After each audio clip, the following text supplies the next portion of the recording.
Yo, what's up, YouTubians? Today I'm doing a little bit different of a video. I'm going to talk a little bit about my archery hunting setup for this year. I know it's not really everyday carry, but I figured anybody that's into knives is probably into bows and things like that. So this year I picked up the brand new Mathews Arc 30. I absolutely love this bow. I've been a bow tech guy for years. A couple of years ago, I picked up, I think it was one of the Phase 4s with the split limb technology. I really wanted one, but I had just bought into bow tech, so I decided to wait. So this year, I finally pulled the trigger on this one. I got it in the Kodiak brown. I got a 12-inch downward angle front stabilizer bar.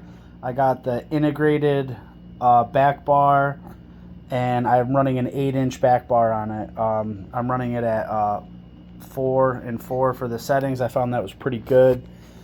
I bought a dialed Pruf 5-pin sight. It's a movable sight, so I went out, I sighted in my 5 pins, and then I walked my top pin back from 20. Sorry for the lighting, all the way to 60, and that allowed me to pick the correct sight tape. So then my sight's all the way bottomed out at 20, and my pins are at 20, 40, and 60. So no matter where I roll my sight, I will have 3 pins that are going to tell me what my yardage is, all my green pins there. So I have green, red, green, red, green. I got the sight to match. They call it Bruin, I think is the color. I'm going to get one of the lights for the top of it to really illuminate them, because you're allowed to use that in my state. I put a B-Reel Ultra View grip on there. It is extremely comfortable. I feel like I'm shooting super tight groups with it. This bow is dead quiet. I absolutely love it. I would totally recommend anybody that has never shot a Mathews to at least go check them out and give them a chance. So this year was the first year that I tied in my own D-loop. I got my soft Nocks on there, a little bit more on the top than the bottom. That way if you ever have a problem with the D-loop, your anchor point is still good. I tied in my peep sight this year, running a 1/4-inch peep sight. And I'm running a QAD integrate drop away rest. It's not the new super fancy one with the windage, but once you get it set, I feel like I don't really need the windage setup, so I couldn't see paying more for it. I know you don't need to, but so like when I fed it through the string, I tied it off. I know it's really hard to see, I apologize, but I tied it off like it was a D loop. I ran it through the string, tied it off like it was a D loop, and then I served under it also, so it can never move if it gets stuck on anything. Yeah, so that's pretty cool. That's the setup. So my arrow setup, I am running, I've never run them this small before. I used to just run the basic 6.5 millimeters. This is the Easton 5.0, and I got these from Nock on Archery. I love their products. I like what they're doing with the arrow wraps. This is the Topographical arrow wrap design. I'm running a 4 Fletch right helical. These things fly amazing. They steer really well. These are 29-inch arrows, and they run the hidden insert technology. I don't know if you can see. You might not be able to see in there. But anyway, when I got them, it's called Hit Technology. I didn't do any research. I felt like a complete moron because I was like, yo, you guys forgot my inserts. But they are down in there, so I'll show you. So I'm running the Easton match grade Field Points. So I've got 75 grains of brass in the front, and I'm running a 100 grain broadhead with the Hit Collar. I forgot what the actual weight of the Hit Collar is. I feel like it's like 13 grains or something like that. I can put the numbers down below. Once I look them up, I'll edit it. But I'll kind of show you how they work. So the Hit Collar slides over it, and you can see that it's tapered to fit really nicely with your arrow, but it's wider at the front, so your field point gets Sorry, just trying to film myself here. Super good penetration. And it's really easy to pull your arrows. So after you screw on your match grade field point, you've got this super streamlined, almost torpedo shaped arrow point. And all of these hit collars are numbered, so again, it's hard to see. This is a number 2, so it goes based on like what your arrow diameter is what size hit collar, so that way they fit super nice.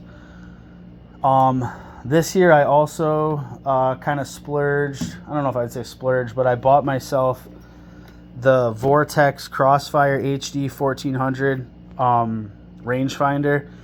This thing is butter. So the other rangefinder I was using, I forget what it was. I think it was like a Halo brand or something like that. I think I might have paid $100 for it. I can't quite remember. It was years and years and years and years ago. But I would kind of struggle like with accuracy a little bit in my distances. Like I'd be fine once I get out there, and if I drag a tape and I start shooting, I was spot on. But once I got into the woods and was hunting and I was ranging my targets and my trees around me, I would always struggle with like highs or lows, like misses. And it did have the angle compensator, but I just think it just wasn't that good of quality. So this thing was $199. It had really good reviews. It's got the angle compensator, but I like this one a lot because the view inside is so much brighter. So I don't know if you're going to be able to see this, but I'll try to keep you guys centered.